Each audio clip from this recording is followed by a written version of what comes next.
Okay, so welcome. Today we're at the Toronto Rehabilitation Institute, also known as Toronto Rehab, and we're going to be talking about cardiac disease and rehabilitation with Rob Bertelink, cardiac rehabilitation supervisor. Hello, Rob. Hello. How are you? I'm good, Michelle. Thank you. Good.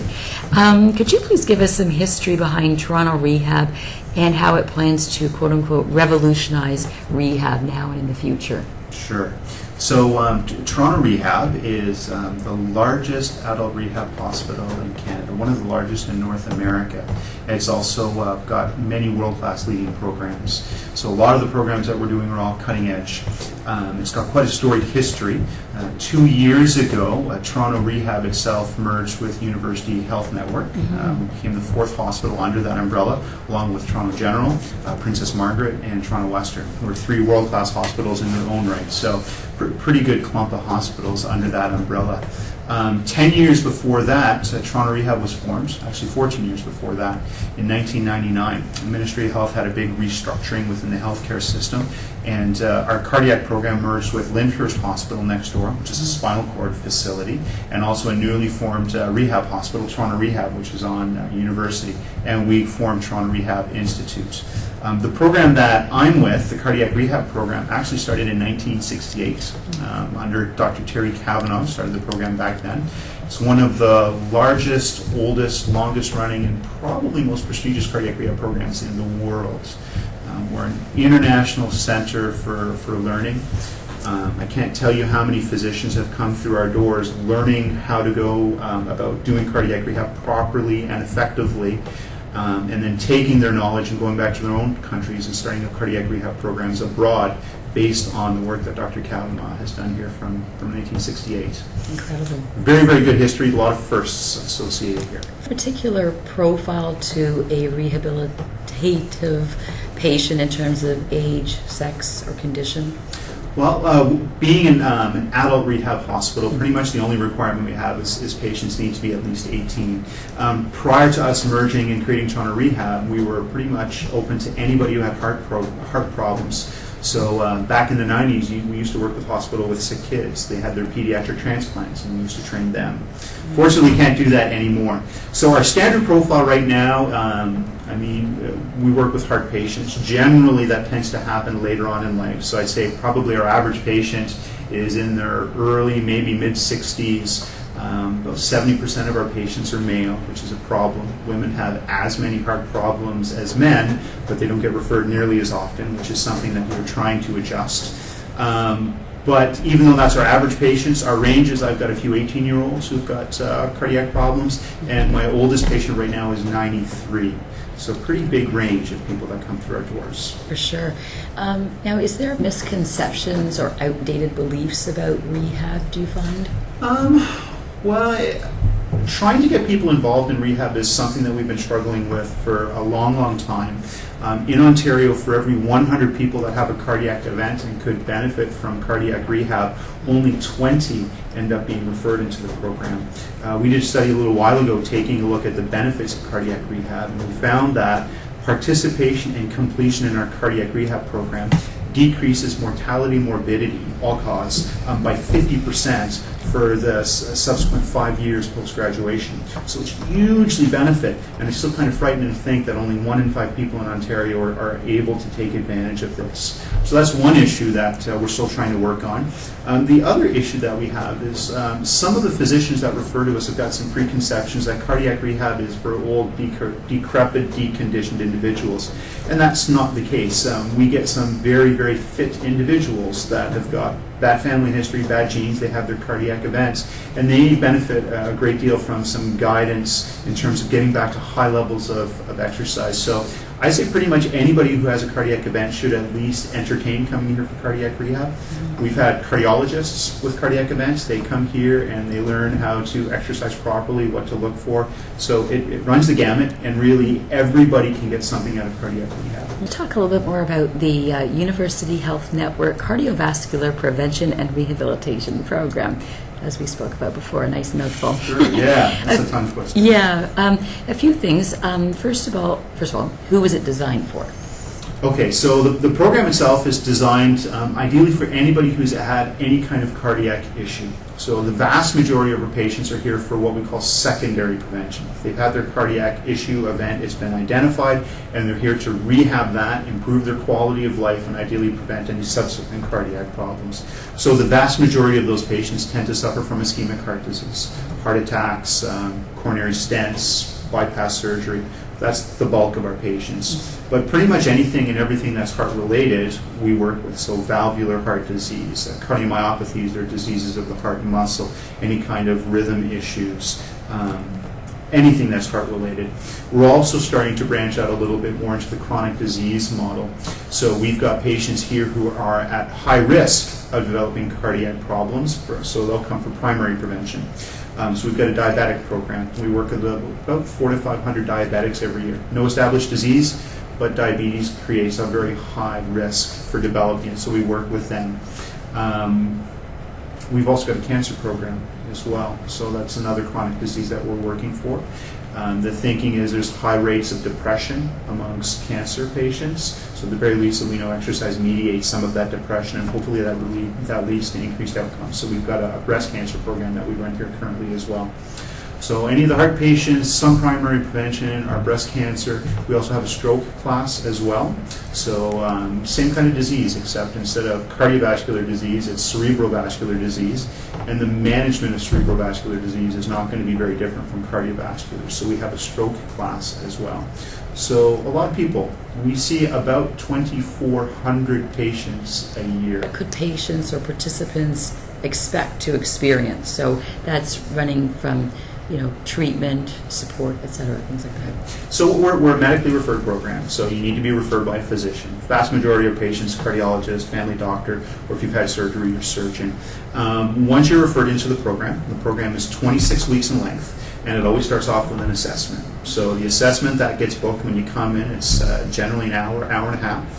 Depending on your health status, if you're a little bit more complicated, you'll spend half an hour with a physician. We'll go over your medical history, find out how well you're able to walk, take a look at the whole big picture.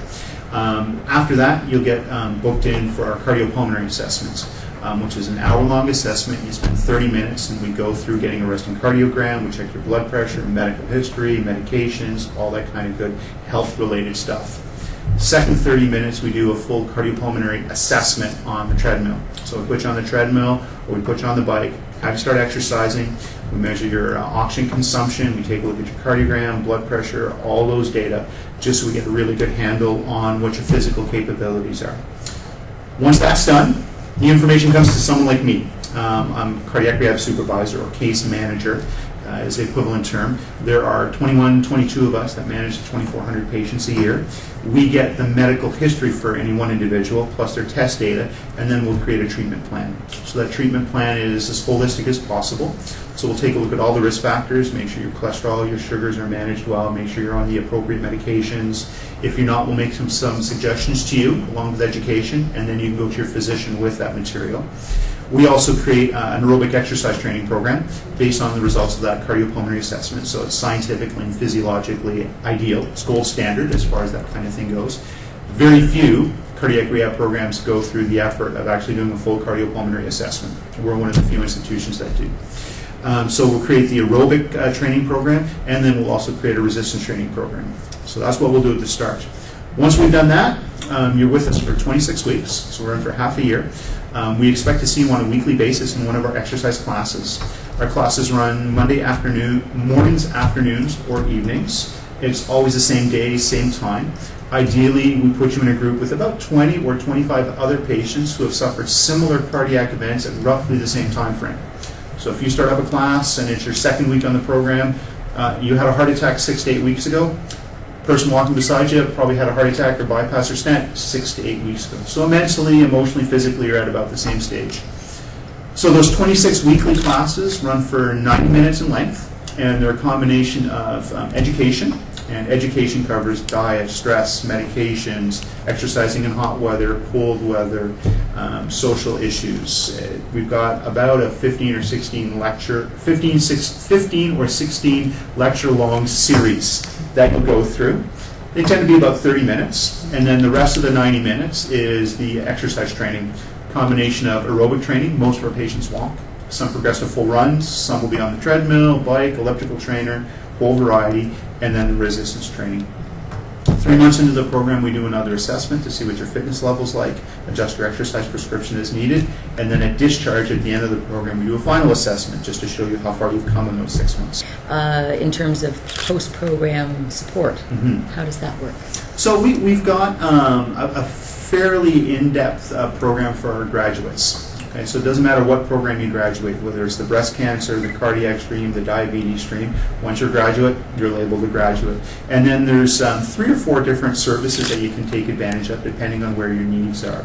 So the first one we have is we're really big on education. So we've got a program called Take Charge. Take Charge is cardiac health and rehab graduate education. And that's a monthly lecture series, and we have a variety of speakers from the healthcare community come in to talk on a topic that we think would be of interest to our cardiac patients. So whether it's a surgeon, whether it's a cardiologist, whether it's a pharmacist, whether it's a dietitian, we've had people come in and talk about running shoes, so a whole big long range of people, they can come in. It's an hour a month, so that's one advantage. We encourage people to take advantage of that. We've also got our on-class exercise group for our graduates as well. Monday mornings and Tuesday evenings, patients can continue to participate in the weekly program by signing up for this class. There's a fee for that. It's a modest fee. It's $200 for the year. And for the $200, you can come twice a week for the year. So pretty good for a medically supervised program. So they can take advantage of that. The third thing that they can do is they can continue to have the cardiopulmonary assessment testing that we do. The testing that we do in the labs at the start, 3 months and 6 months of the program, is similar to what a cardiologist would do or a hospital on a discharge from an admission, but we also do the gas analysis, so we're able to measure fitness level. And then once they have that test, they will spend 30 minutes to an hour with one of our cardiac rehab supervisors going over the results, talking about the risk factors, their exercise program, and going over all that and trying to optimize it to lead a healthy lifestyle as best as possible. So that's the third thing. And then the fourth thing we have is that we've got a growing number of peer support groups, which is fantastic. It's great to listen to someone like me drone on and on and on about heart disease, but touch wood, I've never had problems with my heart. I've never been there. So one of the things that we're trying to offer our patients is the opportunity to meet with other people going through the same kind of stuff with their peers. So we have 3 or 4 different peer support groups that our patients can get involved with. And they tend to be peer-led, and we just provide the facilities here, and that's ongoing as well. They meet either weekly or monthly. Is there 1 or 2 things about rehab in general that you'd like people to come away with or understand better after listening to this conversation? So I think there's a couple of things. One is the understanding that cardiac rehab is for everybody. It's not just for old, unwell people who can't exercise. The Scotia Bank Marathon is coming up, and we've got a group of patients that will go and run the marathon. I've got one patient that I'm working with, not super fast, but he's 50, he's doing 8-minute miles. I mean, we have a lot of fit people. One of the things that fit heart patients need to be aware of, they're still heart patients. They need to be shown how to warm up properly, how to pay attention to their bodies. They need sound physiological advice in terms of heart rate guidelines and limits. So our younger, fitter patients can benefit from the program. We won't treat a fit 40-year-old like a sick 70-year-old. We will push them. We will make them fitter. It's not unusual for our patients to finish the program, even our fit ones, and say, you know what? I'm fitter now after rehab than I was 5 years before my heart attack. Everyone always laughs when I say that. I hear it a lot, and it's great to hear that. So that's one thing. And the second thing is while cardiac rehab has been shown to make people live longer, I know when Dr. Kavanaugh started the program, and me as well, we didn't get into this field to make people live longer. Cardiac rehab is about making people live better. So exercise, lead a heart-healthy lifestyle. If you need some help knowing what that is and how to do it properly, if it makes you feel better and you can enjoy your life, whatever's left, that's, I think, for many of us why we do cardiac rehab. Going back again to, as you said, people have to be educated in terms of their condition, what they can, cannot do, etc. But what you said interested me. Most people don't like labels, but it's important from an educational standpoint and just self-care, self-management, that if you have had a heart disease, heart event, that basically as good as you may improve, as good as you may get over your years, you still have to remember that you are a heart patient for the rest of your life? Or are you able to come away from that and not, and I don't mean in a limiting way, but just realizing that's the platform from which you started? Or do you ever go away and just say, oh, I can do whatever I want now? I agree, labels are often bad. And I really wish, and I haven't yet, found a way that I could kind of work my way around that. I say in a lot of my lectures, once you're a heart patient, you're always a heart patient. But I don't say that because if you're a heart patient, you're limited. My expectations for all of my patients is that when they finish, their fitness level and their functional capacity is greater than for people their age with no heart problems. Just because you're a heart patient, it doesn't mean that physically you're limited and whatnot. It does physically mean that you do need to think a little bit more about how you're doing things, making sure that you do a good warm-up, paying attention to symptoms. You might never have them, but they need to be in the back of your head, because once a heart patient, always a heart patient. But just the negative stereotype associated with that word, I wish I could do away with that. Haven't figured that one out yet. I'm still working on it after 20 years. Well, you keep us posted. I'm sure if anyone could think of it, it would be you. Well, I'd like to thank you for your time today, and thank you. My pleasure. If anyone's interested in cardiac rehab for themselves, or if they've got family members that could benefit, we've got a wonderful website. If you go to UHN.ca, pretty easy to remember, and just take a look for cardiac rehab services. We're down a few links. You'll have to dig to find us. You can find all of the information under that UHN.ca on referrals. You can print off the sheets, give it to your loved one, yourself, bring it to your family doctor. We do a lot of education with physicians in Greater Toronto area. Pretty much everybody out there knows who we are, so we're easy to get to. Yeah. Thank you very much for your time today, Rob. My pleasure. Thank you for listening to this interview with Toronto Rehab. Stay tuned for part 2 coming shortly.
Thank you for listening to this interview with Toronto Rehab. Stay tuned for part 2 coming shortly.